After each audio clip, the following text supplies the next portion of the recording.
Racy-pacey, action-packed sort of sports. So much to talk about. So now that we have you ready to talk to us, let's bring the guys that are with us in the studio. Adedotu Agumbiade makes a return on the program. Dotun, good to have you on sports tonight. Good evening, host. And after a very long day of actually coming back to talk sports, is always a joy of staying. Fantastic. So Dotun is with us in the studio, and Cosmos Chukwuemeka retains his Tuesday seat. Cosmos, good to have you on the show. Well, it's good to be here, Austin, and of course we talked about the UEFA Champions League. Trust me, result coming in from there as the massive. And for me, the goal of the week already was scored by David Zappacosta, scoring from 30 yards. Remember that George Weah in 95?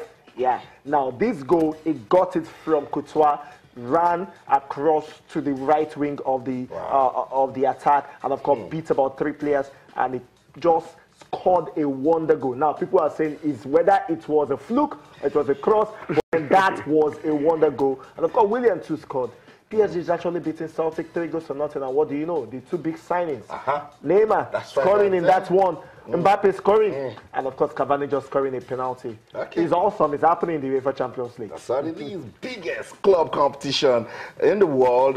Whenever that one is going on, you see lights, you see sparks, you see talking points. We'll talk about it tonight on the program. That's in the UEFA Champions League. Before we got the show started, I forgot to mention, we will also be putting more light on what's going on with the Athletics Federation of Nigeria. Yes, we told you about 2 weeks ago that crisis seemed to be looming in that federation. A list came out for subcommittees, and majority of the board says, look, we don't know anything about this list, what's going on, where did it come from? And then we're also hearing that no board meeting since this board came into power. We don't like that, because we want athletics to move from where it is to the next level. We're still mourning the abysmal performance at the just concluded World Championships in London.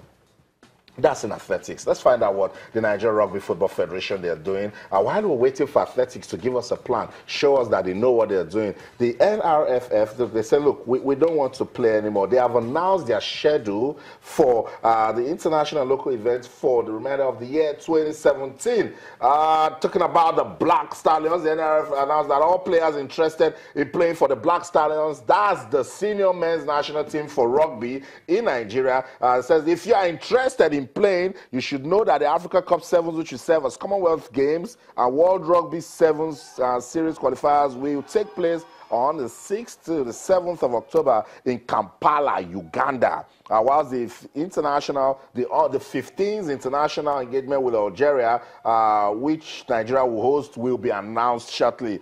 The Black Stallions, they will be looking to repeat their fine form of 2013, when they qualified for the Glasgow 2014 Commonwealth Games, but were pulled out of it before the games commenced. Cosmos, we were following this. This is the federation that they seem to understand what they want. There is a game plan. A former player that was also a sponsor and an owner of a club is now the president. We spoke to him several times and I said, look, we want to turn things around. And this is good. When you have a calendar for the remainder of the year, it means you have a plan, you have a guide. I mean, this is the first time that I will see, I do stand to be corrected, that a sports federation, maybe apart from the Nigeria Football Federation, and of course the Nigeria Basketball Federation, will come out with plans and programs for the rest of the year. And of course, look at them, very, very jam-packed. It's jam-packed right now. You know, the National Youth Games is actually going on in London presently. And of course, there are competitions that they want to hold. Now, what I am seeing here is basically a coaching course for their coaches and of course for SWAN members in Abuja. Now, this is to show that, trust me, a lot of journalists, let's be frank, do not know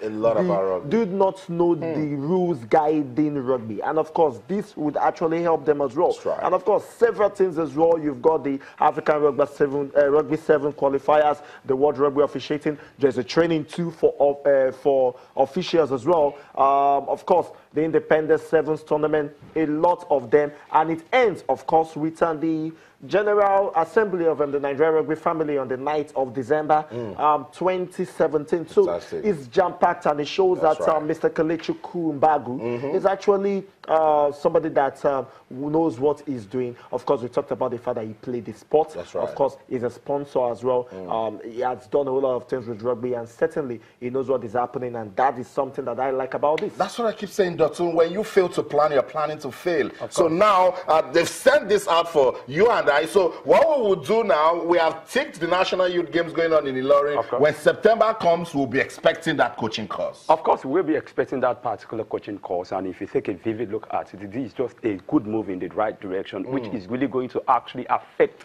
the sport at the long run. If I thought the people are not properly tutored when it comes to giving information about a particular sport, definitely it's really going to affect at the long run. And if you look at what they are doing at this present time, trying to like actually build into the future, this is what we want. This is the picture of what we want to get in the future. This particular sport have come to stay in Nigerian sport setting, and if you look at it very well, in the African sport setting, actually Nigeria is really taking shape when it comes to rugby. And actually we did qualify for the Commonwealth in 2014. So making all this move at the long run will really affect the nation when it comes to rugby, and we will be seeing ourselves actually becoming the best in Africa, and actually also vying to be among the best when it comes to rugby at the world stage. That's right, because a lot of persons will come out and say, what is rugby? There's no rugby anywhere.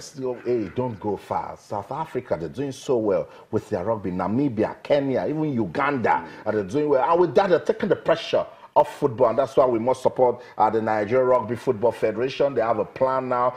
They've shown us their 2017 calendar and their programs that they will run throughout the year. Let's monitor it, and at the end of the year, we give them their scorecard. How about that? That's what we should do.